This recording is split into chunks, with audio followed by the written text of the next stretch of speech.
वक्त की पाबंदियों को तोड़कर जब कोई परिंदा किसी मुडेर पर आकर सुरीली सदा देने लगे, जब कोई बेबसी, मिस्कीनी, लाचारी और बंदिशों से आगे की सोच रखता हो, जब कोई अपनी ज़िंदगी में कामयाबी हासिल करने की खातिर अपनी ताकत, अपनी हिम्मत, अपने हौसले से ज़्यादा मशक्क़त करने का मादा रखता हो, तब यकीनी तौर पर कहा जा सकता है कि ऐसे शख्स के कामयाबी कदम ज़रूर चूमती है।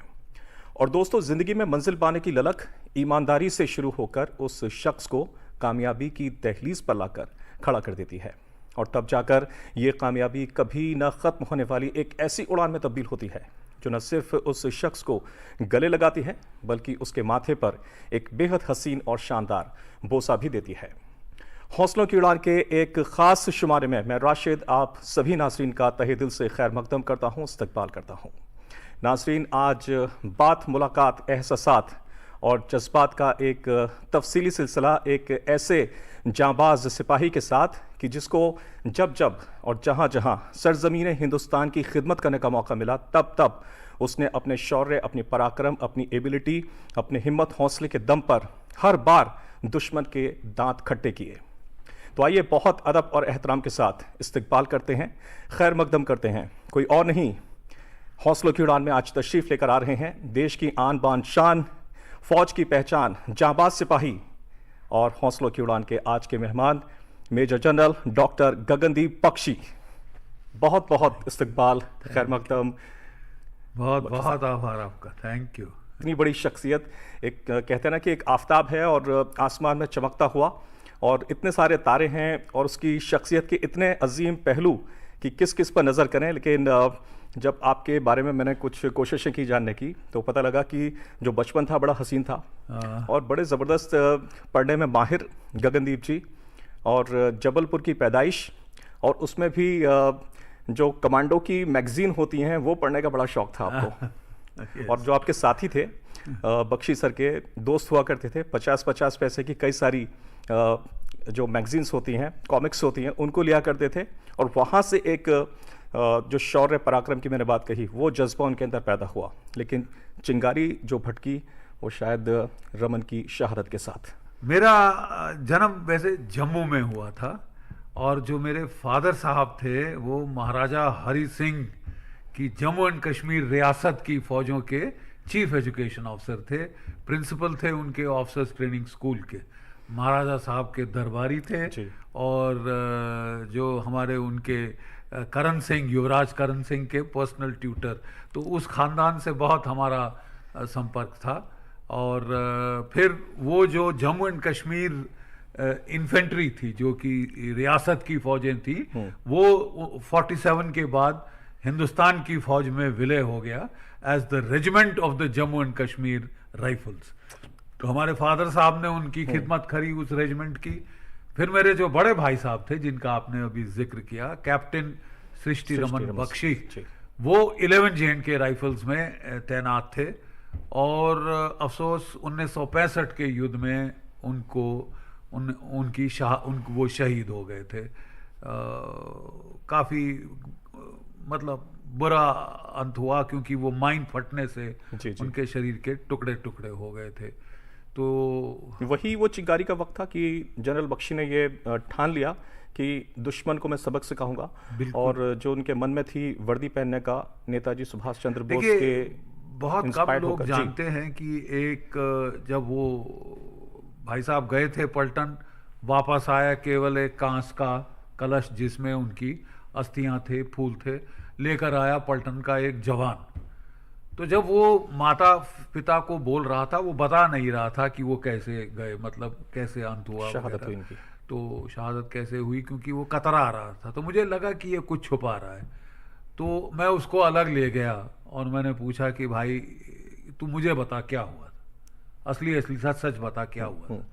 तो बोले साहब बोलना मत, माँ बाप को बुरा लगेगा, लेकिन वो M16 माइन था, वो ऐसे जंप करके यहाँ छाती तक आता फिर पड़ता है, तो मतलब चीथड़े नहीं बचते आपकी लाश के, इधर उधर से टुकड़े हमने उठाए साहब, इकट्ठा किया और आखिरी जो दाह संस्कार वगैरह किया था ये। तो नेचुरली मेरी आंखों से आंसू निकल आए। तो वो जवान क्या बोलता है मुझे मालूम, साहब आप रो नहीं सकते, आपको बदला लेना है। जब लाश की दुर्गति होती है, जब लाश का ऐसा हाल होता है, तो लाजमी हो जाता है जी। कि बदला लिया जाए। तो वो जो एक चिंगारी थी, वो उस जवान का कहना कि बदला लेना है साहब आपने, और बस मेरा तो मन बिल्कुल ठन गया। मेरे को अगर कुछ डाउट था कि कहाँ जाना है कहाँ नहीं जाना, तो मेरा फौज की तरफ मन बन गया। फादर साहब को जब पता चला, आप हिसाब लगा सकते हैं हिसाब की, अभी एक बड़े लड़के की शहादत हुई सितंबर 1965 में, और दिसंबर में छोटा बेटे ने बोल दिया कि साहब मैं एनडीए जा रहा हूँ, मैंने फॉर्म भर दिया है। नेचुरली आप जानते हैं, समझ सकते हैं घर में क्या तमाशा, हमने ठेका ले रखा है लड़के देने का फौज में, बाकी खानदान खत्म हो गए क्या हम ही रह गए देने को कुर्बानी। तो मैंने बहुत, फिर वो देखिए, मेरे को ना जब मैं स्कूल में था तो मेरा फेवरेट जगह लाइब्रेरी थी, किताबें पढ़ने का बहुत शौक था, 1 बुक अ डे।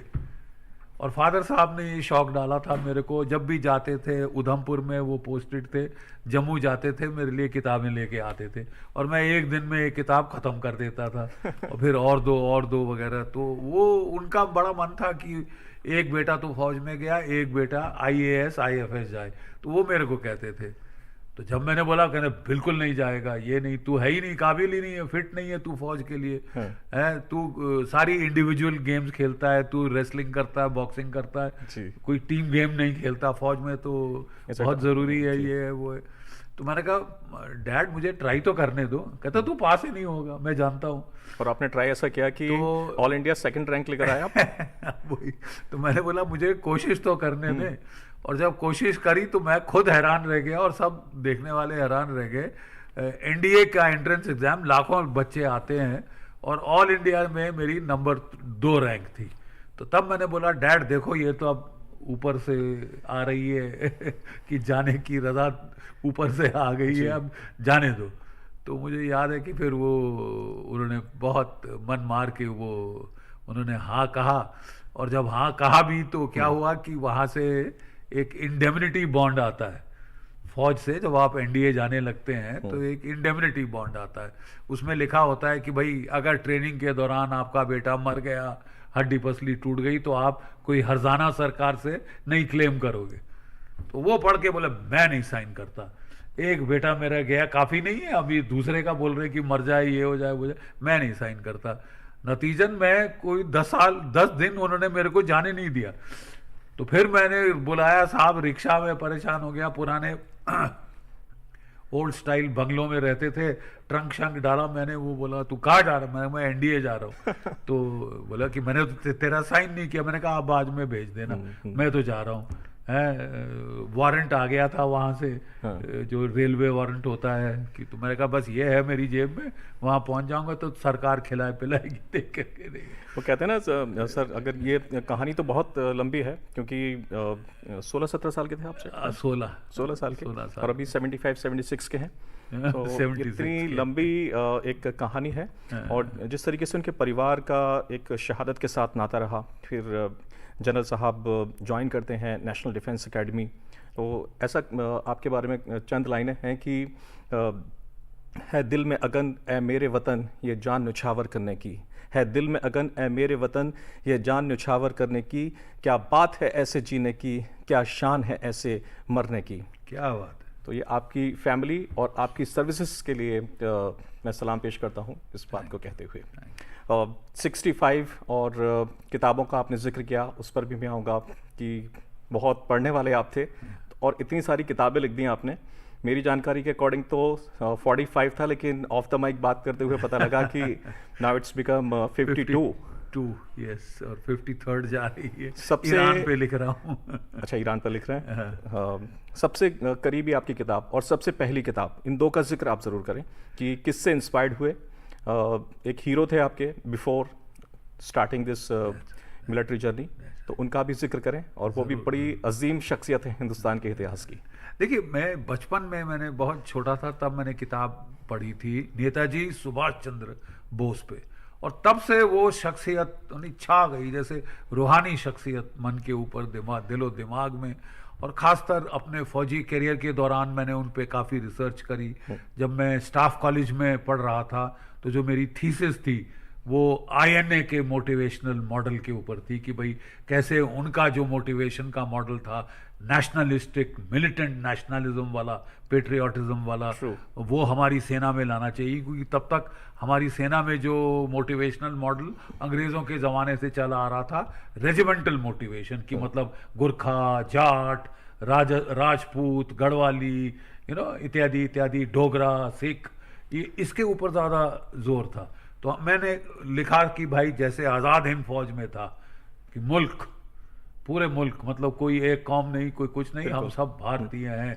तो मैंने उस पर, मुझे याद है, थीसिस लिखी थी, और फिर 3 किताबें मैंने उन पे लिखी हैं, एक के बाद एक, क्योंकि बहुत कोशिश करी है। और मुझे बड़ी खुशी इस बात की है कि जो मेरी ये किताब उनके मिलिट्री ऑपरेशंस के ऊपर थी, वो अब जो एक प्रमोशन एग्जामिनेशन के लिए टेक्स्ट बुक है फौज में। तो तब से मेरा, आपने कोई रिकमेंडेशंस दी, क्योंकि सरकार के साथ, गवर्नमेंट के साथ इतना क्लोज काम करना, इतनी बड़ी शख्सियत फौज के अंदर, 5 युद्ध आपने लड़ना, इतनी अचीवमेंट्स, फिर ये जो आपने बात कही कि कास्टिज्म नहीं होना चाहिए, ऐसी कोई रिकमेंडेशंस आपने दी? बिल्कुल दी, बिल्कुल दी, और मैं काफ़ी देर से लगा हूँ, और अब हमारी फौज में वो लागू भी हो गई हैं। आज़ादी के बाद कोई पलटन जो है वो कास्ट बेस के ऊपर नहीं आई। बहुत खूब, ठीक है ना। गार्ड्स हैं all India all class, paras हैं ऑल इंडिया ऑल क्लास, और जो भी mechanised regiment all India all class की मिक्स्ड अप, जैसे आज़ाद हिंद फौज थी, सब मिक्स कर दिए थे उन्होंने कि हम सब भारतीय हैं, एक ही पहचान, भारतीय पहचान, हिंदुस्तानी पहचान। ठीक है ना। क्योंकि देखिए साहब, ऐसा है कि वो बोले ना, मिस्र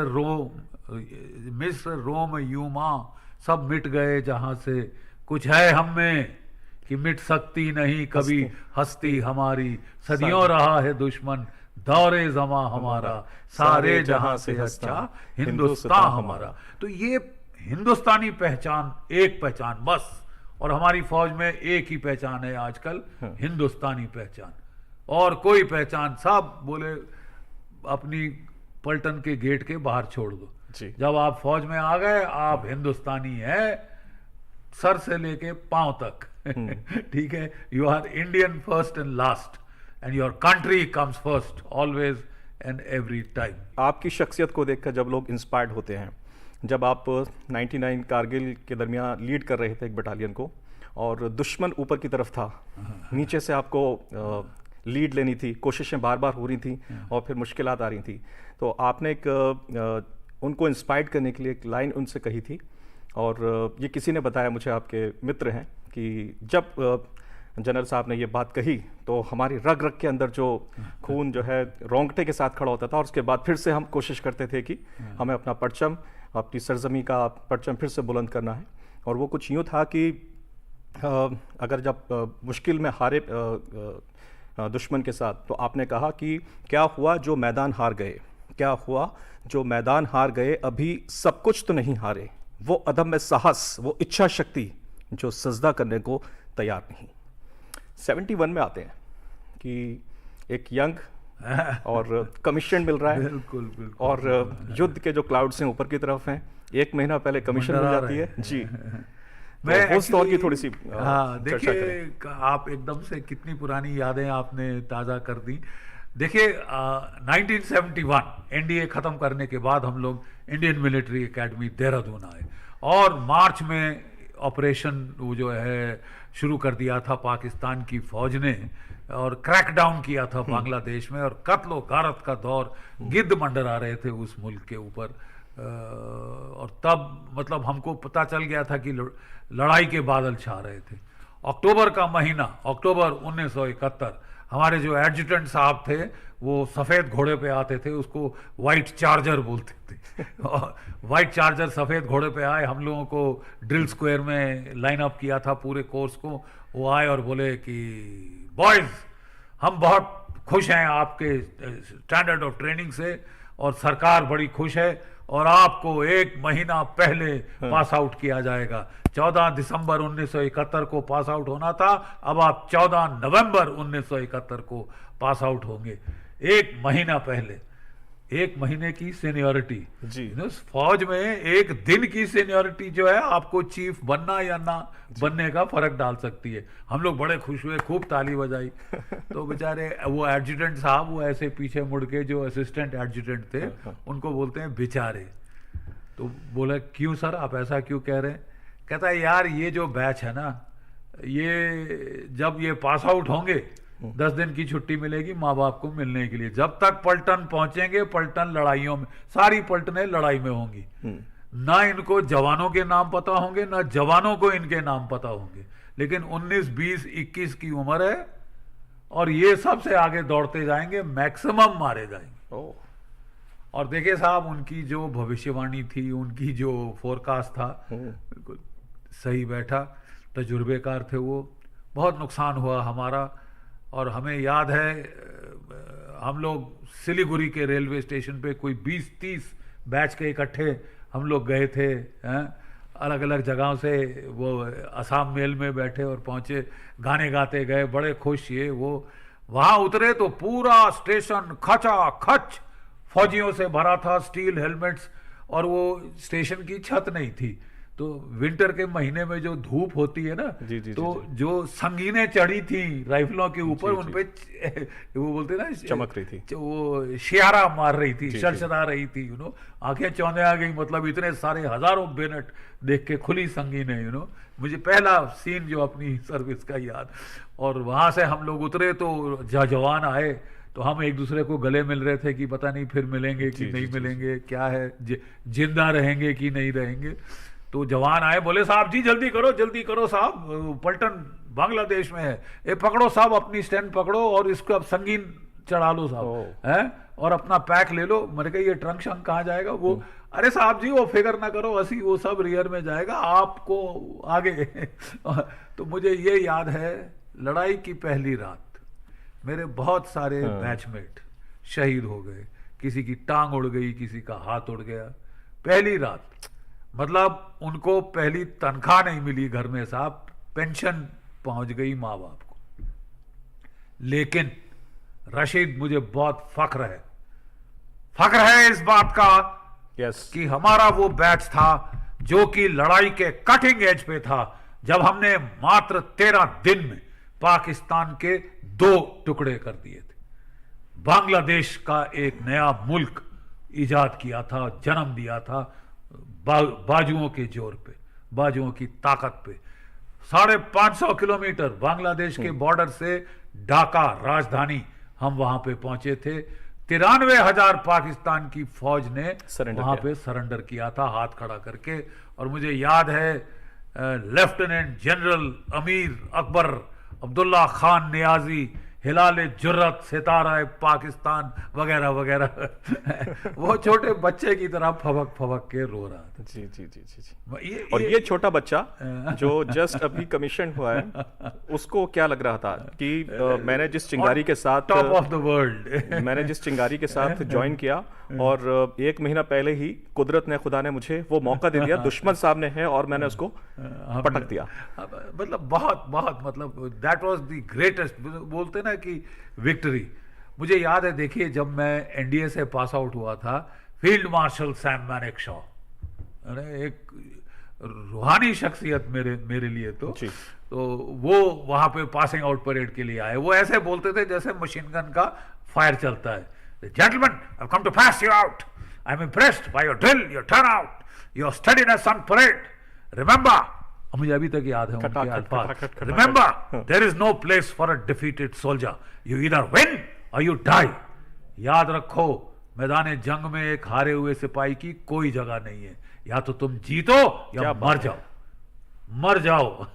ये हमको अभी तक याद है। And he was the leader of that, जो कि हमारे आर्म फोर्सेस को लीड किया था to the greatest military victory. पिछले 2-2.5 हजार सालों में इससे बड़ी जीत का जश्न हमने नहीं देखा, क्योंकि बांग्लादेश की लड़ाई। तो एक होता है राइट हैंड सल्यूट और एक होता है लेफ्ट हैंड सल्यूट। इस पर भी जरा आप रोशनी डालें नाजरीन के लिए। देखिए, हमारे फौज में हम हंसते हैं कि अब देखिए, मैं जब फौज में आया, शुरुआत हुई 1971 की जंग से। जब मैं मेजर बना तो मैं पंजाब में लड़ रहा था, एक खालसा कंपनी कमांड कर रहा था, काउंटर टेररिस्ट ऑपरेशंस जी। में पंजाब के अंदर 85 से 87। फिर साहब मैं लड़ा जाके कारगिल में, पलटन कमांड करी, 6 लड़के मेरे शहीद हुए, 21 घायल हुए, एक की बेचारे की आंखें गई, मुझे अभी तक उसका याद है, नायक प्रीतम सिंह। और हमको एक वीर चक्र मरणोपरांत 4 सेना मेडल, मुझे विशिष्ट सेवा मेडल दिया गया था, 20 और अवार्ड दिए, और चीफ साहब की साइटेशन मिली थी। वो हम लड़े वहाँ, तोपें चली, मोटर चले, उससे बड़ी लड़ाई शायद ही मैंने दूसरी देखी हो। और उसके पश्चात मैं 3 साल लड़ा जब मैं किश्तवाड़ में था, काउंटर टेररिस्ट ऑपरेशन, तकरीबन 3 साल वो इलाका को, जहाँ सबसे वो क्या कहते हैं बदमाश इलाका बोला जाता था। ये वही किस्सा है कि वो गांव के ऊपर कब्जा कर लिया था, पलायन हो रहा था वहां से, वहां से पलायन शुरू हो गया था, जो माइनॉरिटीज थी उनका पलायन शुरू हो गया था। मैंने वो पलायन रोका, और जिन लोगों ने वो जो जो घृणित औरतें बच्चे मारे थे, तो मैंने उनसे कहा कि देखो साहब, कुरान शरीफ में साफ लिखा है, जिहाद में औरतों की जान, बच्चों की जान, बूढ़ों की जान बख्श दी जाए। आपको लड़ना है, आप लड़ने का शौक फरमाते हैं, हमसे लड़िए, हमको तनख्वाह मिलती है लड़ने की। ये औरतें बच्चे छोड़ दो यार, औरतें बच्चे मारोगे तो फिर मैं हाथ धो के पीछे पड़ जाऊंगा। मैंने ये ऐलान कर दिया था कि अगला आप ऐसा करोगे, बख्श दो, क्योंकि सामने बख्शी है, सामने बख्शी है। तो साहब वो जो था, खासकर वो लश्कर तैयबा का ग्रुप था, जिसने ये किया था। तो मैं भी पीछे पड़ गया, वहां जाके गांव मैंने सर्च शुरू करी। तो बेचारे गांव वाले परेशान हो गए, बोले जनाब हमने नहीं किया। मैंने कहा साहब मैंने कहा आपने किया। मैंने बोला किसने किया, औरतें बच्चे बूढ़े किसने मारे हैं? तो वो फिर उन्होंने बोल दिया साहब ये था अबू मुस्तफ़ा, अबू गुलाम, अबू उमेर, ये लश्कर तैयबा के सब पाकिस्तान के हैं, उन्होंने ये किया है। क्या फौज ने और गवर्नमेंट ने भी ये मान लिया था कि जनरल बख्शी ही स्पेशलिस्ट हैं इस तरीके के मोर्चों पर जाने के लिए, और बार बार फिर आपको याद किया जाता रहा? और दूसरा सवाल ये कि जब आप उस एक्चुअल मोर्चे पर थे, तो थोड़ा सा नाज़रीन के लिए बताएं कि क्या मुश्किलात आई आपको, और किस तरीके से आपने, क्योंकि अब तो रिटायर्ड हैं, बता सकते हैं कि किस तरीके से आपने उसको वो कमर तोड़ी वहाँ पर उग्रवाद की? देखिए, उग्रवाद की कमर तोड़ने का एक ही तरीका था कि जो लीडर्स हैं उनको खलास करो। यानी जो पाकिस्तान से आए हुए थे वहाँ पे, इसको बोलते हैं divisional commander, tehsil commander, area commander, district commander, तो मैं उनकी फोटोएं लेके अपनी जेब में चलता था। ठीक है साहब, हर कंपनी पोस्ट पे जाता था, कंपनी कमांडर को बुलाता था, कम हियर सन, इधर आओ, ये कौन है साहब? ये अबू मुस्तफ़ा। ये कितने देर से आपके इलाके में है? बोले साहब 8 महीने हो गए। क्यों? इसकी लाश कब दे रहे हो? तो वो कहता था सर मुझे 3 महीने का टाइम दिया। तो मैं कहता था नोट किया जाए, मैनेजमेंट बाय ऑब्जेक्टिव, 3 महीने बाद आऊंगा हिसाब मांगने। ठीक है, मुझे लीडरों की लाश चाहिए। वो प्यादे मत मारो, प्यादे मारोगे वो 5 और पकड़ के कल ले आएगा, उससे कोई फायदा नहीं। मुझे नंबर नहीं चाहिए साहब, मुझे चाहिए टॉप लीडर। और टॉप लीडर जब मैंने मारने शुरू किए, लीडरशिप खत्म कर दी साहब, इलाका छोड़ के भागे, इलाका छोड़ के भागे। और वहां जहां सबसे ज्यादा फायरिंग होती थी, एम्बुश होते थे, आईडी फटते थे, वहां पे पूर्ण रूपेण शांति आ गई साहब। तो जो मेरे आर्मी कमांडर साहब थे, general Rustam Nanavati, northern army, बड़ा टफ, वो बोले इसको यहीं रखो। मेरा 2 साल का टेन्योर था। नहीं, इसको 1 साल और कराओ, क्योंकि इलाका पूरी तरह काबू कर लिया है यहाँ पे अच्छी तरह से। तो फिर उसके बाद साहब मेरे को भेजा गया रजौरी और पुंछ, उस वक्त के सबके खतरनाक डिस्ट्रिक्ट टेररिज्म के लिहाज से माने जाते थे। तो जब मेरी पोस्टिंग आई तो मैंने बोला जनाब ये 5 बार तो लड़ाई के मैदान में भेज दिया, मंशा क्या है, तब तक भेजे जाओगे? शायद जनरल बन चुके थे, जनरल बन गया था, 2 स्टार जनरल। तो मैंने कहा मंशा क्या है यार, जब तक मर ना जाऊं तब तक छोड़ोगे नहीं? नहीं sir, you are doing very well. क्या हुआ साहब, इससे एक वाकया याद आता है। मैं जब रिटायर हो गया था तो एक मेरे को सडनली एक खबर आई कि साहब आपको लाइफ टाइम अचीवमेंट अवार्ड के लिए चुना गया, लाइफ टाइम अचीवमेंट अवार्ड के लिए चुना गया है। तो मैं बड़ा हैरान हुआ जब गया सेरेमनी के लिए, तो देखा TSR Subramanian, cabinet secretary, Qureshi साहब, इलेक्शन कमिश्नर, वो वहाँ बैठे हुए मैं साथ में, तो मैं बड़ा हैरान हो रहा था क्यों। तो फिर वो स्टेज पे एक एक करके बुला रहे थे, तो जब मेरे को बुलाया, बोले general you serve 37 years in the army, 37 साल आप फौज में रहे, what was your greatest achievement, आपकी सबसे बड़ी अचीवमेंट क्या थी। तो मैंने बड़ा सीधे मुंह रख के स्ट्रेट फेस मैंने बोला, स्टेइंग अलाइव, जिंदा रहना साहब मेरी सबसे बड़ी अचीवमेंट। मालिक ने बचा दिए 5 लड़ाई के टेन्योर, और मैंने कहा अगर मैं जिंदा हूं आज तो ये मेरी बेगम बैठी है यहाँ पे, सुनीता बख्शी, और ये मेरी बेटिया पूर्णिमा बख्शी, जब मैं मैदान जंग में था तो ये दुआ इबादत करती थी। बात को आगे लेते हुए कि आपने किताब भी लिख रहे हैं इस वक्त पर, जो कॉन्फ्लिक्ट है करंट ईरान का, ईरान का, मिडिल ईस्ट का, तो उस पर भी नजर देखिए। मैं उस पर एक खास जरूर कहना चाहता हूं कि ये 21वीं सदी का सबसे सेमिनल युद्ध होगा, ये साबित होगा। क्योंकि देखिए हम देख रहे थे कि अमेरिका में डोनाल्ड ट्रंप साहब वो तो सटिया गए हैं, वो अपने आप को यीशु मसीह का अवतार बता रहे, ठीक है। इसको पागलपना नहीं कहते तो और किसे कहते हैं।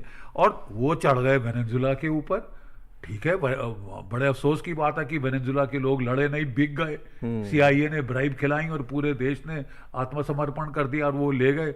उसके बाद उनका सर 7वें आसमान पे पहुंच गया, वो ईरान पे चढ़ गए और कह रहे थे कि अब मैं क्यूबा पे हमला करूंगा, कह रहे हैं अब मैं ग्रीनलैंड पे हमला करूंगा, वहां रेयर अर्थ है, मैं वो मेरे को चाहिए, मैं पकड़ लूंगा। अरे साहब, उसके बाद फिर उन्होंने बोला कि मैं कनाडा को पकड़ लूंगा, 51st प्रांत बना दूंगा यूनाइटेड स्टेट्स का।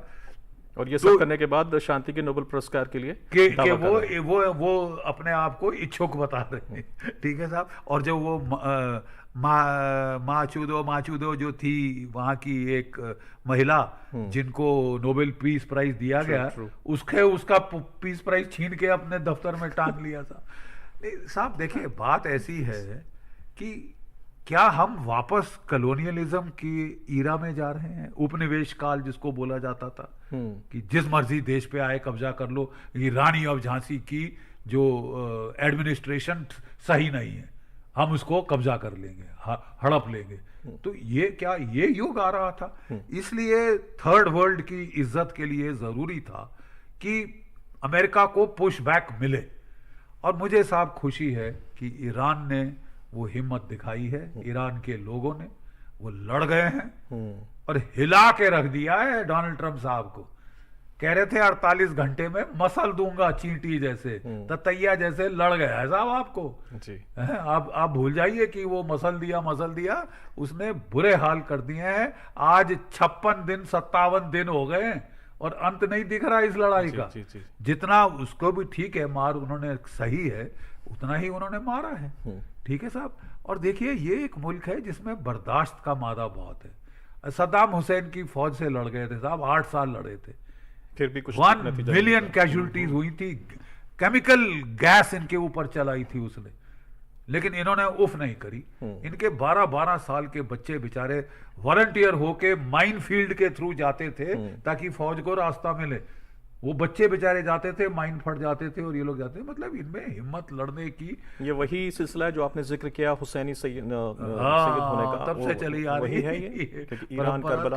तो साहब इन्होंने बहुत बहुत हिम्मत और शुजात से लड़े हैं और इन्होंने थर्ड वर्ल्ड की इज्जत रख ली। हैविंग सीन दिस सिचुएशन, ये एक संकेत है कि जो दुनिया है वो थर्ड वर्ल्ड वॉर की तरफ जा रही है। ऐसा पॉसिबल हो सकता है क्या इस जंग के बाद? नहीं, बिल्कुल बिल्कुल जा रही है। देखिए अमेरिका ने ब्लॉकेड कर दिया है।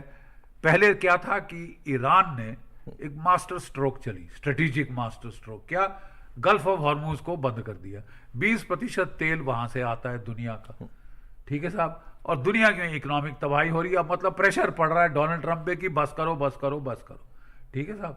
डोनाल्ड ट्रंप पे प्रेशर पड़ रहा है, लेकिन उसके चलते आपको मैं बताना चाहता हूं कि अमेरिका ने फिर ब्लॉकेड किया है। जब वो ब्लॉकेड हटा नहीं सके, उनकी फौज ने बोल दिया साहब 2 लाख फौज लगानी पड़ेगी, 18 महीने लड़ना पड़ेगा, 15,000 बॉडी बैग्स आ सकते हैं। तो फिर उन्होंने कहा कि if I can't win them join them, उसने भी ब्लॉकेड लगा दिया है साहब। अब ब्लॉकेड मेनली जहाज तेल ईरान किसको भेज रहा है? चीन को। कुछ देर तक चीन बर्दाश्त करेगा, उसके बाद बोले साहब a blockade is an act of war.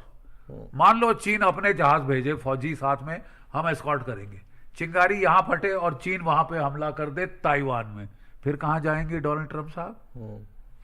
Ukraine में एक जगह फंसे थे, मुश्किल से वहां से निकले, लड़ाई चल रही है वो, मिडिल ईस्ट में फंसे, और अब जाके अगर लड़ाई शुरू हो जाए ताइवान में, तो फिर तो आपका तो जखीरा सारा खत्म हो गया, आधे से ज्यादा। यहाँ ईरान से लड़ते लड़ते जितनी देर आप ईरान से लड़ेंगे, आप रूस और चीन के सामने कमजोर पड़ जाएंगे, और रूस और चीन कुछ देर तक बर्दाश्त करेंगे, उसके बाद कभी भी इस तरह से ये आग फैल सकती। कंक्लूजन क्या होगा आपकी जो किताब आपने लिखी है? कंक्लूजन ये होगा कि साहब देखिए, क्या डोनाल्ड ट्रंप साहब अपनी दादागिरी से दुनिया को यूनिपोलैरिटी की तरफ धकेल सकते हैं कि नहीं एक ही सुपर पावर है यूनाइटेड स्टेट्स ऑफ अमेरिका, या ये दुनिया मल्टीपोलैरिटी की तरफ जाएगी? जो शुजात, जो हिम्मत ईरान ने मैदान जंग में दिखाई है, उससे साफ जाहिर है, जग जाहिर है कि दुनिया मल्टीपोलर ऑर्डर की तरफ जा रही है, जहां रूस, चीन, भारत ये बड़ी बड़ी ताकतों के रूप में उभर रही है। मैं जो आपने सफ़ेद झूठ की बात कही, तो मेरी जो नज़र थी आपकी ये सफ़ेद जो मूछें हैं उसकी तरफ चली गई, और मूछों का भी एक इतिहास है, और जब आप ड्रिल्स में बहुत अच्छा करते हैं, तब उसके बाद मूछें रखने का आपको अधिकार मिलती है। इजाज़त नहीं कहूँगा, अधिकार मिलता है। तो ये अधिकार, इसके बारे में भी थोड़ी सी रोशनी डालें, बताएं कि ये मूछें कब से हैं, और इसी को मैं ईरान के इस आपकी किताब के साथ जोड़ूंगा कि जो मोरल डाउन हो जाता है तो मूछें नीचे होती हैं, और जब मूछें ऊंची रखता है व्यक्ति या मुल्क यो करता है जी, तो और भी लोगों को वो मोरल अप हो जाता है। मैं आपको 2 किस्से सुनाऊंगा इसके बारे में। पहला तो यह है कि देखिए, जब हम एनडीए में होते हैं, आपको मूंछ रखने की इजाजत या अधिकार तब मिलता है जब आप ड्रिल स्क्वायर का टेस्ट पास कर लो, ड्रिल टेस्ट पास करो। और जैसे ही जिस दिन मैंने ड्रिल टेस्ट पास किया, मैंने मूछें उगा ली, और तब से ये मूछें ये खेती उग रही है। क्या हुआ साहब, मैं कारगिल में जब लड़ रहा था तो काफ़ी, जैसे मैंने बताया, 6 जवान शहीद हुए, 21 घायल हुए।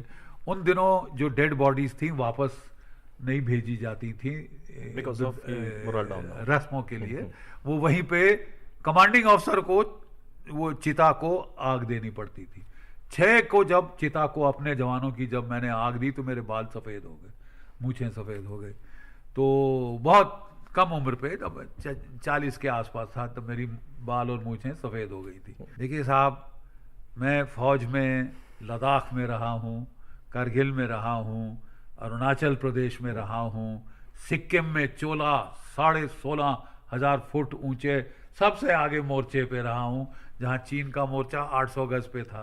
ठीक है साहब, और वहाँ जो सन्नाटा, जो शांति, बिल्कुल एब्सोल्यूट स्टिलनेस है, तो एक वो है एक्सट्रीम ऑफ साउंड। दूसरा कारगिल। अच्छा, कहते हैं सन्नाटे का भी एक शोर होता है। सन्नाटे का भी एक शोर होता है साहब। वो बोले ना, मैंने मुझे थोड़ा कविता लिखने का शौक है, अंग्रेजी में भी मैंने लिखी है। बोले, I am a connoisseur of a very rare wine. I am a connoisseur of silence. I have tasted so many kinds of silence, sweet and sublime, softly sighing, terrifying. एक सन्नाटा होता है सबलाइम, माने मालिक की याद आ जाती है वहाँ पे, इतना सुकून, इतना चैन। दूसरा सन्नाटा होता है कि डर लगता है। तीसरा सन्नाटा होता है सॉफ्टली साइंग, जब हवा बोलती। तो एक तो सन्नाटा ये फौजी जिंदगानी में बहुत सालों साल आप पोस्ट पे टंगे हैं, और ना किसी, अब आप यू आर दी ऑफिसर, जवान तो आपस में बातचीत कर सकते हैं, आपको थोड़ा डिस्टेंस में मेंटेन रखना पड़ता है। ठीक है, तो आप अकेले बैठे हैं। मुझे इतना याद है कि मैं कभी अपने हाथ ऐसे ही जो पटाखे इकट्ठे नहीं बजाता था, एक एक करके, भाई टाइम पास करना है यहाँ पे है, ऐसा मतलब वहाँ पे वक्त गुजारना मुश्किल हो जाता है। एक चीज़ जो आपने कही कि मुझे डील करना पड़ा कि वो सन्नाटे के अंदर कि अपनी उंगली चटकानी है तो एक अभी चटका लूं, 5 मिनट बाद दूसरी चटका कि वक्त मिले, वक्त टाइम पास हो जाए। साइकोलॉजिकली खुद के साथ कैसे डील करना पड़ता है, एक तो ये बात बताएं, और एक दर्द, असल दर्द क्या होता है एक फौजी का? देखिए सबसे बड़ा दर्द, देखिए मैंने बहुत सारी, अनफॉर्चुनेटली बहुत सारी मौतें देखी हैं। मेरे दाएं लोग मारे गए, मेरे बाएं लोग मारे गए। मैंने अपने टांग पे सर रखा है अपने जवानों का, जब वो आखिरी सांस ले रहे थे, पानी मांग रहे थे, आखिरी बार पानी पिलाया है। मैंने देखा है साहब, लड़ाई के मैदान में तोपें चल रही थी, जवान के पेट में लगी, बेचारे अंतड़ियां बाहर आ गई, अंतड़ियां बाहर आ गई साहब। और 21 फुट की छोटी इंटेस्टाइन, 6 फुट की बड़ी इंटेस्टाइन, वो स्लिपरी होती है। और इतनी शौक में था कि दर्द नहीं होती, हाथ से वापस डाली कि साहब मैं डॉक्टर के पास पहुंच जाऊं तो फिर से सी देगा, सीधे साहब। ये सब मैंने देखा है। लेकिन एक चीज जो मेरे को सबसे ज्यादा जिसने लगा, चोट पहुंची यहाँ, और आज भी, अभी मैं गया था J&K कोई 5-6 दिन पहले जी। और अपने पुराने जवान को मिल के आया था। एक नायक प्रीतम सिंह होता था मेरा, वो सबसे मतलब अच्छा प्लेयर था, basketball player, volleyball player, command level का। वो पापा पोस्ट पे था, वहां पे फायर फाइट शुरू हुई और उसकी रॉकेट फटा और आंखों में लोहे के टुकड़े, दोनों आंखें गई।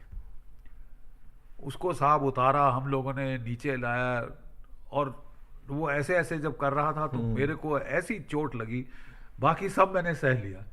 लेकिन वो जो जिंदा, जिसकी आंखें अब अंधकार में, वो कोई कितने, देखिए साहब 1991 की बात कर रहा हूँ, तब उसको चोट लगी थी और आज तक वो अंधा है। तो वो बेचारा, जी जान लगा दिया मैंने कि किसी तरह इसकी एक आंख में रोशनी वापस आ जाए। उसको वहां से भेजा RR हॉस्पिटल, जो हमारा बेस्ट हॉस्पिटल, वहां भेजा। डॉक्टर वहां जो कमांडेंट साहब थे, उनसे हाथ पैर जोड़े कि साहब कुछ करो, कि ये करो। तो बोले कि देखो जनरल, उस वक्त मैं कर्नल था, बोले कर्नल बख्शी जो बेस्ट हॉस्पिटल इंडिया में वो है मद्रास में नेत्रालय, वहां भेजो तो सब कुछ होगा। हमने उसको बाई एयर भेजा, साथ में बंदा लगाया वहां, उसके ऑपरेशन किए। डॉक्टर से पूछा, बोले जनरल साहब नहीं, कर्नल साहब नहीं बचा पाए, आई एम सॉरी। तो वो बेचारा आया। तो मेरे एक पुराने CO साहब थे, ब्रिगेडियर हर्षपति, देहरादून में Cheshire home for the blind है, अंधों के लिए। वो मेरे बोले मेरे पास भेज दो। तो मैंने उसको वहाँ चेशायर होम में भेजा अपनी फौजी खर्चे पे, और वो वहाँ गया। वो ट्रेन करते हैं जो जिनकी आंखों की रोशनी चली जाती है, और 6 महीने वो वहाँ उसने ट्रेनिंग करी। उसके बाद वो वापस पलटन जाना था डिस्चार्ज ड्रिल के लिए, क्योंकि वो फौज में अब नहीं नौकरी कर सकता था। तो फुल पेंशन दिलवाई, सब कुछ किया। तो जब वो जा रहा था तो मैंने उसको वापस, रास्ते में देहरादून से दिल्ली और दिल्ली से पलटन जाना था, तो मैंने बोला तू बेटा मेरे साथ डिनर करके जा, खाना खा के जा। तो वो बेचारा आया, चश्मा लगाया हुआ था, स्टिक थी। तो मेरा हालांकि घर ग्राउंड फ्लोर पे था, लेकिन फिर भी 3-4-5 सीढ़ियां थी। तो साहब मैंने हाथ बढ़ाया उसको हेल्प करने के लिए, ठीक है। और उसने जब मेरा हाथ फील किया तो ऐसे करता है, मुझे हेल्प की जरूरत नहीं है, और ऐसे टटोल के टक टक टक करके वो बैठा। तो ये आत्मसम्मान है फौजी का एक, ये फौजी का आत्मसम्मान है साहब। और कि I will take care of myself, मैं औरों की मदद के लिए हूँ, मुझे किसी की मदद नहीं चाहिए। फौज में देखिए हमको सिखाया जाता था, never leave a comrade behind. अपने साथी को, चाहे घायल हो गया चाहे शहीद हो गया, पीछे नहीं छोड़ सकते, उसकी लाश भी लेकर आएंगे। क्या बात है, लाश भी लेकर आएंगे। और यही जज्बा है, एक दूसरे के लिए बेकरार हम मैं नहीं हम, ये फौज में सिखाया जाता है। क्या बात है। नहीं तो हम मैं हम कहते हैं कि मैं करता है बकरे का मेमना और उसको काट दिया तो मैं के बदले हम, ठीक है। और वतन के लिए, वतन की राह में कुर्बान हो, तो उससे बड़ा कोई इज्जत नहीं प्राप्त कर सकता कोई फौजी। और कितने लड़के मैंने कुर्बान होते देखे हैं। तभी अब टीवी पे जब कोई फौज के बरखिलाफ कुछ बोलता है तो मेरा तो भड़क जाता है पारा। तो लोग कहते हैं बख्शी साहब आप इतना गुस्सा क्यों होते हो? मैं क्योंकि मुझे वो चेहरे याद आते हैं, वो एक्सपीरियंस जो तजुर्बे आपने लिए क्लोजली, वो उनको नहीं पता। Close encounters with death, close encounters with death. अच्छा, 1971 उसके बाद 80 के दशक का पंजाब, दौर, पंजाब, उसके और बाद कारगिल, उसके कारगिल, बाद किश्तवाड़, किश्तवाड़, उसके बाद रजौरी, पुंछ। तो इसमें से सबसे आपका फेवरेट बैटलफील्ड कौन सा है? फेवरेट बैटलफील्ड मेरा कारगिल का कारगिल है, है। कारगिल का है। और मैं एक छोटा सा वाकया आपको सुनाऊं। हमारे बरखिलाफ पाकिस्तान की एक बड़ी तगड़ी पलटन थी, 29 बलूच। हाँ हाँ। और मेरे 5 पोस्ट थे कारगिल में, ठीक है, शिंगो नदी के दोनों तरफ। एक पोस्ट में बीएसएफ के जवान थे। अब उनकी खाकी वर्दी है और वो बेचारे पैरामिलिट्री हैं, उनके पास वो साजो सामान नहीं जो मिलिट्री जो के पास जो है। मिलिट्री के पास है। तो पाकिस्तानियों ने वो पोस्ट चुना और बड़ी बुरी हालत करी। उन्होंने क्या किया साहब, हेलीकॉप्टर से हमने वहां पे एक एयर डिफेंस गन लगाई थी, ट्विन बैरल, उसको बोलते हैं शिल्का, रूसी तोप है। ठीक है। और वो कोई 1,500-2 हजार मीटर फायर कर सकती है। तो उसने उनका अच्छा खाट खड़ी करके रखी हुई थी। तो उन्होंने वहां पे एक चीन की 37 मिलीमीटर की एयर डिफेंस गन को हेलीकॉप्टर से हिस्से तोड़ के लाए, वहां जोड़ के हमारी गन की रेंज के बाहर रखा और उससे दनादन फायर करना शुरू किया। तो बीएसएफ के पोस्ट को हमने बोला था, भाई तुम्हारे जो केरोसिन के बैरल हैं वो स्काईलाइन पे मत रखो, यानी जो नहीं था वो दूर से दिखते। ठीक है। तो और उसने उस पे फायर किया। उन्होंने बेचारों ने थोड़ा सा दिखा दिया कि चलो साहब वहां से आसान है, पाइप लेके निकाल सकते हैं पानी नीचे, वो केरोसिन, वहां मट्टी का तेल चाहिए होता है अपनी बुखारी जलाने के लिए, उसके बगैर जीना मुश्किल है उधर उस बर्फानी हाइट्स के ऊपर। तो उन्होंने वो आग लगा दी साहब, और ये बेचारों को फॉरवर्ड स्लोप छोड़ना पड़ा। ये मेरे आने के पहले हो चुका था। जब मैंने पलटन की कमांड संभाली तो बर्फ पड़नी शुरू हो गई थी। वहां आदेश है कि साहब जब बर्फ पड़ जाती है तो आप हरकत सब बंद करनी पड़ती है, नहीं तो एवलांच आते हैं। 25 के 25 जवान एक साथ गायब हो जाएंगे, उनकी लाश नहीं मिलेगी, तो वो सारी हरकत बंद हो जाती है। तो मैंने कहा यार चाहे एवलांच में जाऊं या ना जाऊं, मेरे को तो अपने पोस्ट देखने हैं, नजर में खुद जाके एक एक मोर्चा समझना है मैंने। तो मैं साहब वो बर्फ में अपने आगे पोर्टर पकड़े, वो बर्फ में रास्ता काटते काटते हम लोग जाके सारे पोस्ट चढ़े। आखिरी पोस्ट में पहुंचा यहाँ पे, कहा ये जो बीएसएफ का पोस्ट था। रात को पहुंचा और सुबह मैं वहाँ पे था। तो सुबह मैंने कहा कि साहब मैं पोस्ट देखना चाहता हूँ। तो उन्होंने मेरे साथ एक इंस्पेक्टर लगाया, मैं पोस्ट में गया। तो जब वो सबसे ऊंची जगह पहुंच गया, बोले साहब इसके आगे नहीं जाते। मैं बोला क्यों नहीं जाते? बोले साहब फायर बहुत आता है। मैंने कहा रहने दो इंस्पेक्टर साहब, फायर बहुत आता है, मैं तो जाऊंगा। तो मैं गया साहब आगे और मैंने देखा पूरा पोस्ट खाली, सारे बंकर टूटे हुए। आखिरी में एक पोस्ट था जिसमें हमारी वो एंटी एयरक्राफ्ट गन थी और उसका जो कमांडर था हवलदार राजेश सिंह, ठीक है, राजेश सिंह कमांडर था, छोटा सा 5 फुट 1 इंच का। तो उसने सल्यूट किया, मेरे को सलाम किया।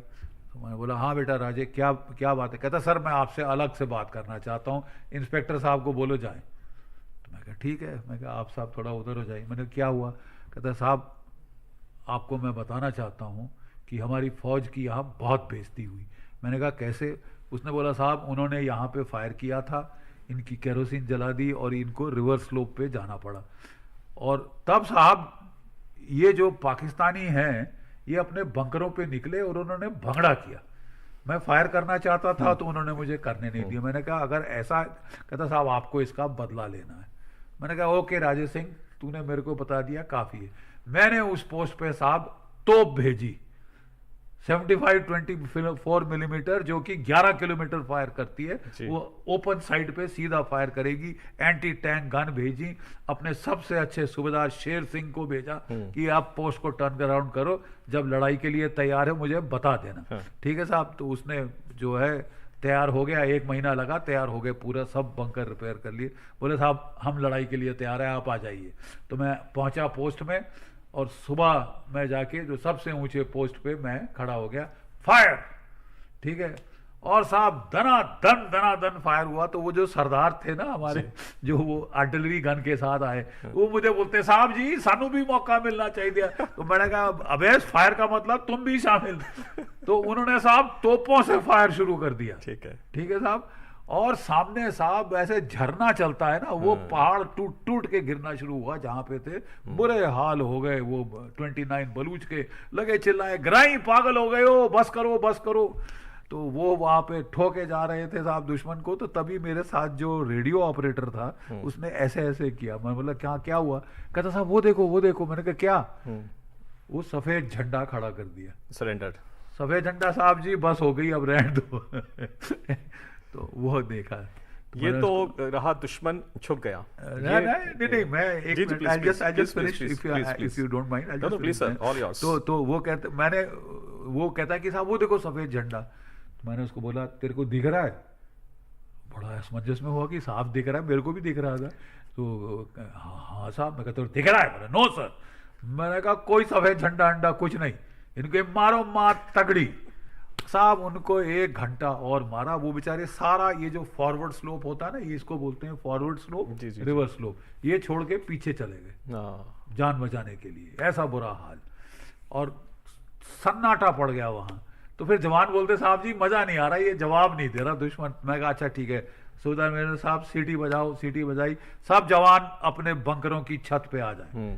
बंकरों की छत पे जाए। मैं कहा भंगड़ा करो।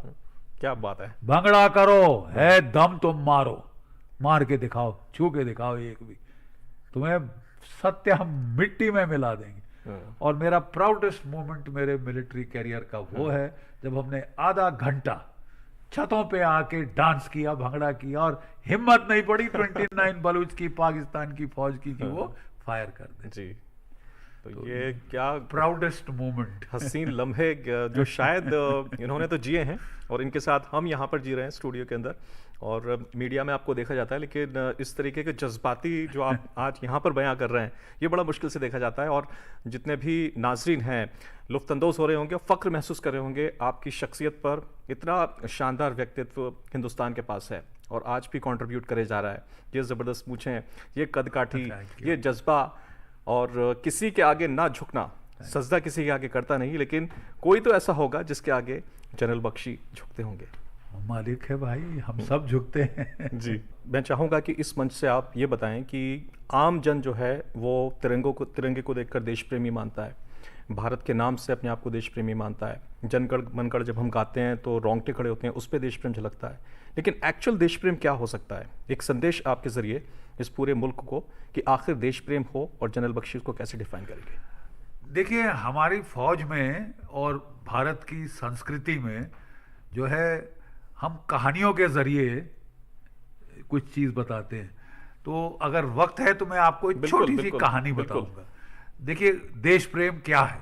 मैं पलटन में जाता हूँ, रिटायरमेंट के बाद मैं स्कूलों में जाता हूँ, बच्चों से बात करता हूँ, क्योंकि मेरा पे बैक टाइम है कि मैं जो जलती मशाल इधर है वो मैं बच्चों को दे के जाना चाहता हूँ। ठीक है, ताकि ये अगली पीढ़ी हिंदुस्तानियों की है। ठीक है, तो मैं एक कहानी सुनाता हूँ बच्चों को, जो मैं, अगर आप इजाजत दें, और वक्त इजाजत दे तो मैं आपको बताना चाहता हूँ। एक हमारे स्वामी राम तीर्थ होते थे, वो वेदांत पे लेक्चर दिया करते थे। वो जापान गए साहब, जापान गए लेक्चर देने के लिए।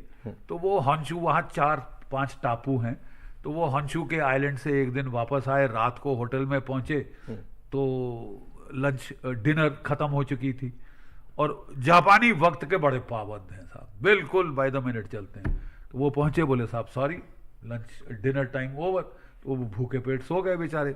सुबह जल्दी उठ के 5 बजे उठ के जाना था उनको हॉन्शू से होक्काइडो के आइलैंड, वो फेरी पकड़नी थी। तो दौड़े दौड़े गए नीचे, ब्रेकफास्ट। बोले साहब वो तो 7 बजे शुरू होता है। बोले साहब अभी, अभी तो नहीं, 7 बजे टाइम के मुताबिक सब चीज़ होती। तो वो बेचारे ना डिनर खाई, ना लंच खाया, ना सुबह का ब्रेकफास्ट खाया। वो बैठे अपनी, जाके दौड़े दौड़े बैठे, टिकट घर पहुंचे। बोले जल्दी करो, कहाँ जाना है? होक्काइडो। बोले हाँ जी। तो टिकट, बोले कौन सी टिकट चाहिए, 1 येन की या 1.5 येन की? अब बोले कोई सीट में फर्क? बोले नहीं सीट में कोई फर्क नहीं। तो बोले ठीक है साहब 1 येन की दे दीजिए। सब लोग कंजूसी करते हैं जब विदेश जाते हैं, बाहर देश मुल्क जाते हैं। तो वो टिकट लेके बैठ गए और वो चलनी शुरू हुई। काफ़ी कोई 4-5 घंटे का रास्ता था वो फेरी से। वो चल रही थी, दोपहर का टाइम हो गया और उन्होंने लंच की सर्विस शुरू करी जी। और उसको बोलते हैं ना नूडल, गरम गरम जिससे भाप निकल रही, वो उन्होंने सर्विस शुरू करी पिछली रो में। अब बेचारों को भूख बहुत लगी थी, तो वो इंतजार कर रहे थे अब मेरी बारी आए तो मैं खाऊं भाई। ना रात का खाया, ना ब्रेकफास्ट लिया। तो वो साहब वेट करते रहे, उनके दाएं दिया बाएं दिया, हाथ आगे करके अगले को दिया और वो चल के सबको सर्व करके निकल गया। वो 1:30 वाली शायद लंच में होनी थी। तो वो उसने बुलाया, वेटर इधर आ भाई, मेरा लंच कहाँ है? कहता है what ticket you by? 1 yen, 1.5, 150, 1.5 yen। बोला 1 yen, कहता है sorry lunch only with 1 yen, 150, 1.5 yen में लंच है, नो लंच विद 1 yen। अब साहब नेचुरली जिसको भूख लगी तो वो तो फिर झल्ला गए बहुत ज्यादा। तो बोले कि अरे मेरे को सपना आना था यार कि 1.5 yen में लंच भी शामिल है, तुमने कोई बोर्ड लगा रखा है क्या? वाहियात मुल्क है तुम्हारा यार, है? मेरे को सपना आना था कि 1.5 yen में ये बोर्ड नहीं लगा सकते, ये नहीं करते, क्या वाहियात मुल्क है, क्या करके कुड़ के वो ऐसे करके बैठ गए। उनके कंधे पे टैप टैप हुआ, पीछे मुड़ के देखा तो एक लड़का 13 साल का, साधना कटबाल, बड़े बड़े चश्मे, आप समझ गए ना, और जापानी लड़का, ठीक है। ऐसे ऐसे किया, कुछ नहीं बोला। उसने अपना लंच का ट्रे लिया और इनके नाक के नीचे रख दिया, बोला खाओ, ईट। अब सकपका गए साहब, शर्म आ गई। बोले नहीं साहब ये तो आपका खाना है, आप खाइए, thank you very much, thank you very much. ये बैठ गए, फिर टैप टैप टैप, पीछे मुड़ के देखा तो वो लड़का खड़ा हो गया था, उसका मुंह साहब टमाटर जैसे लाल हो गया था। उसने पकड़ा अपना लंच का ट्रे और उसके नाक के नीचे रखा, बोला ईट। अब साहब ईट और ईट के बीच में आप फर्क समझते हैं? एब्सोल्युटली। तो वो बेचारे घबरा गए, कराटे शराटे ना जानता हो, जापान है, खा लो। तो चुपचाप से खा लो भाई। तो उन्होंने चुपचाप से प्लेट ली, खाना भी शुरू किया, लेकिन उनको हैरत बड़ी हुई, कहता साहब मैं, बट क्यों आप मेरे को क्यों दे रहे हैं अपनी प्लेट? पता क्या वो लड़का बोला? कहता है mister, twice in the last 2 minutes, पिछले 2 मिनट में 2 बार तुमने बोला है देश को। क्या वाहियात मुल्क है जापान। क्यों बे? क्योंकि तेरे को खाना नहीं मिला, मेरा खाना खा और शट अप, खबरदार मेरे देश के खिलाफ एक शब्द भी नहीं कहा, खा मेरा खाना। बहुत खूब साहब, इसको बोलते हैं देश प्रेम। पेट्रियोटिज्म, देश प्रेम। क्या बात है। आखिरी बिल्कुल बहुत तेज़ी के साथ जो पीढ़ी है नई, जिसको आप मशाल की रोशनी दे रहे हैं, अपनी तरफ से एक कोई ऐसा संदेश दे दीजिए जो शायद आपने अब तक नहीं दिया है, चाहे वो देश प्रेम की बात हो या सेना में सर्विस करने की बात हो, ज्वाइन करने की बात हो, या अपने मुस्तकबिल को बहुत शानदार बनाने की बात हो। जनरल बख्शी क्या एक संदेश देंगे इस? एक संदेश मैं दूंगा बेटा, जो मेरे को लड़ाई के मैदान में मिला था, जो डर गया सो मर गया, डरो मत, डर के ऊपर जीत है। ठीक है, जिंदगी के चाहे आप फौज में आओ या ना आओ, अपने भय पे काबू पाओ, हिम्मत दिखाओ, शुजात दिखाओ, और जो भी आपका फील्ड ऑफ ये है, आपको उसमें जीत मिलेगी। आप बिजनेस शुरू कर रहे हैं और आपको डर लगने लग गया कि हाय भगवान अगर फेल हो गई तो क्या होगा, अरे सारा मैंने बैंक से लोन दिया है, घर गिरवी किया है, सब जाएगा, माँ के गहने भी गिरवी कर दिए, क्या होगा क्या होगा। डर करते रहोगे तो आप फेल होगे जी। ठीक है, ये क्यों नहीं सोचते मैं अगला अंबानी बनूंगा, मैं अगला क्या कहते हैं अडानी बनूंगा, बाजू एब्सोल्युटली मैं आ रहा हूं, so think positive and overcome your fear. चाहे आप फौज में आओ ना आओ, जीत के ऊपर जश्न है। जीत के ऊपर जश्न है। कहते हैं ना कि रुक सके ना झुक सके तू, इस तरह से उस गगन को मंजिलों को पा सके तू। गांव क्या ये शहर क्या है, ये देश की पहचान है, ये हौसलों की उड़ान है, ये हौसलों की उड़ान है, ये हौसलों की उड़ान है। बहुत बहुत शुक्रिया। जय हिंद। बहुत शुक्रिया जनरल बख्शी, बहुत शुक्रिया। Thank you. सुरखरू होते हैं दुनिया में हमेशा वही लोग, दश्त व सहरा से जो सरगर्दा गुजर जाते हैं। हौसलों की उड़ान के आज के इस शुमारे में राशिद और जनरल जीडी बख्शी के साथ बस इतना ही, लेकिन इस वादे के साथ कि अगले शुमारे में एक और अजीम शख्सियत के साथ फिर करेंगे आपसे मुलाकात। और चलते हुए आपको याद दिला दें कि आप हौसलों की उड़ान को और डीडी उर्दू को सोशल मीडिया प्लेटफॉर्म्स पर भी देख सकते हैं। इंस्टाग्राम, यूट्यूब, फेसबुक पर आप हमें ज्वाइन करें और चाहें तो आप हमें ट्वीट भी कर सकते हैं। तो फिर होगी मुलाकात, तब तक रखें अपना खास ख्याल। बहुत शुक्रिया जुड़ने के लिए। आदाब।